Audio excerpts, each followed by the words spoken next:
Hi hello అందరికీ నమస్తే. Welcome to dreams day class channel. ఈరోజు ఒక ఇంట్రెస్టింగ్ టాపిక్ తో ముందుకు రావడం అనేది జరిగింది. ఈ టాపిక్ అనేది మీతో పాటుగా మీ చుట్టూ ఉండేటువంటి ప్రతి ఒక్క వ్యక్తికి కూడా షేర్ చేయాల్సిన టాపిక్.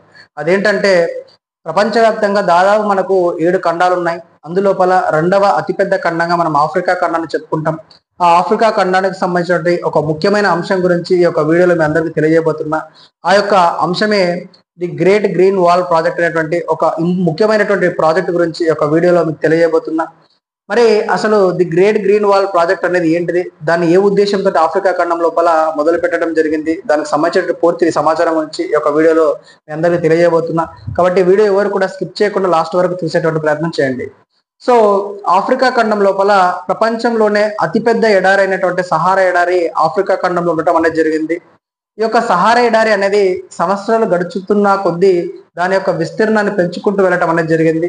దాని ఫలితంగా ఆఫ్రికా ఖండంలో ఉండేటువంటి సహారా ఎడారి చుట్టూ ఉండేటువంటి ఏవైతే గ్రామాలు ఉంటాయో ఆ గ్రామాలు కూడా కాలక్రమాన మెల్లమెల్లగా ఎడారిగా మారిపోవటం అనేది జరుగుతుంది.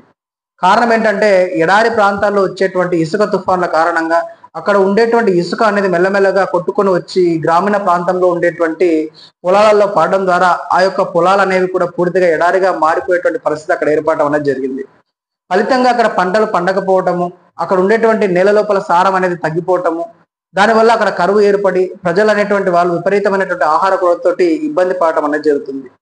దీన్ని గమనించినటువంటి అక్కడ ప్రభుత్వము దీన్ని ఇలాగే మనము కొనసాగించినట్టయితే భవిష్యత్తు లోపల ఆఫ్రికా ఖండం అనేది కూడా పూర్తిగా ఎడారిగా మారేటువంటి అవకాశం ఉంటుంది. కాబట్టి దీన్ని ఎలాగన్నా అడ్డుకోవాలన్న ఉద్దేశంతో the great green wall project ముందుకు తీసుకురావడం అనేది జరిగింది. ఈ యొక్క ప్రాజెక్ట్ ని 2007 సంవత్సరం లోపల ఆఫ్రికా ప్రభుత్వం మొదలుపెట్టి దీన్ని 2030 నాటికి పూర్తి చేయాలని ఈ యొక్క ప్రాజెక్ట్ ముందుకు తీసుకురావడం అనేది జరిగింది.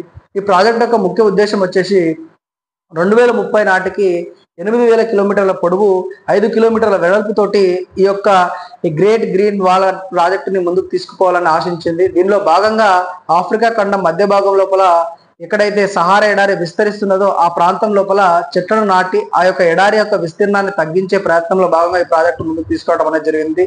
సో నిజానికి ప్రాజెక్ట్ ని అక్కడ ప్రభుత్వం ముందుకు తీసుకెళ్లాలంటే ఆర్థికంగా చాలా వరకు డబ్బులు అవసరం. నిజానికి ఆఫ్రికాలో ఉండేటువంటి చాలా దేశాలు కూడా పేద దేశాలు.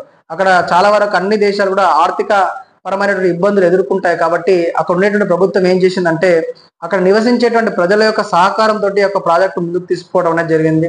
దానిలో భాగంగా ఎక్కడైతే సహారా ఎడారి విస్తరిస్తుందో ఆ ప్రాంతం లోపల అక్కడ ఉండేటువంటి ప్రజలకు జీవనోపాధిని కల్పిస్తూ వాళ్ళకి అక్కడ ఒక ఉద్యోగం లాగా కల్పిస్తూ వాళ్ళతోటే అక్కడ రకరకాలైనటువంటి చెట్లని పంటల్ని పండిస్తూ సహారా ఎడారి యొక్క విస్తీర్ణాన్ని అడ్డుకోవటం అనేది జరిగింది.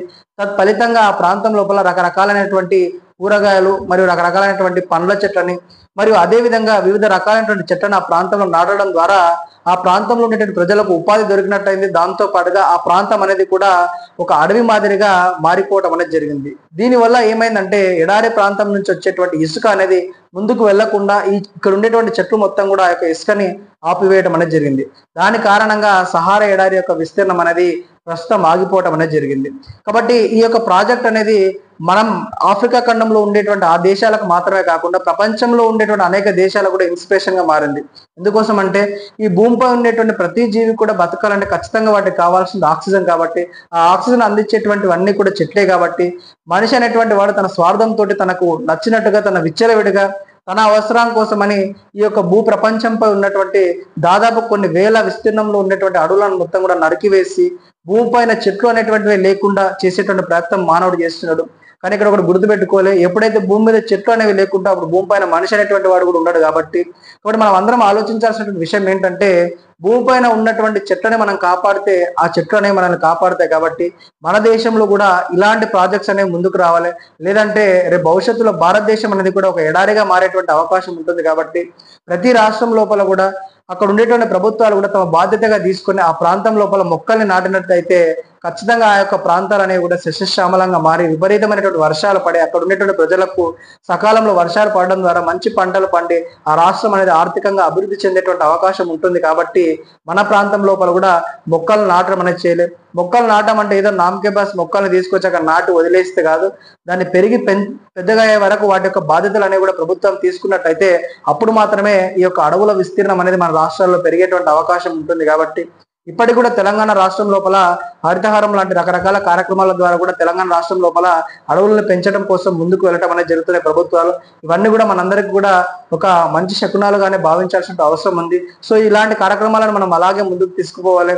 మనం అందరం ఎంతసేపు డబ్బు గురించి ఆలోచిస్తాం కానీ ఆ డబ్బు కంటే ముఖ్యమైనది మన ప్రాణం కాబట్టి, మన ప్రాణం నిలవాలంటే మనకు కావాల్సింది గాలి కాబట్టి, ఆ గాలి వచ్చేది ఆ చెట్ల నుంచే కాబట్టి, ఆ చెట్లను మనం కాపాడుకున్నప్పుడు మాత్రమే మనలో జీవం ఉంటుంది. కాబట్టి మీరందరూ కూడా మీ బాధ్యతతోటి మీ జీవితం లోపల కూడా కొన్న చెట్లను నాటేటువంటి ప్రయత్నం చేయండి.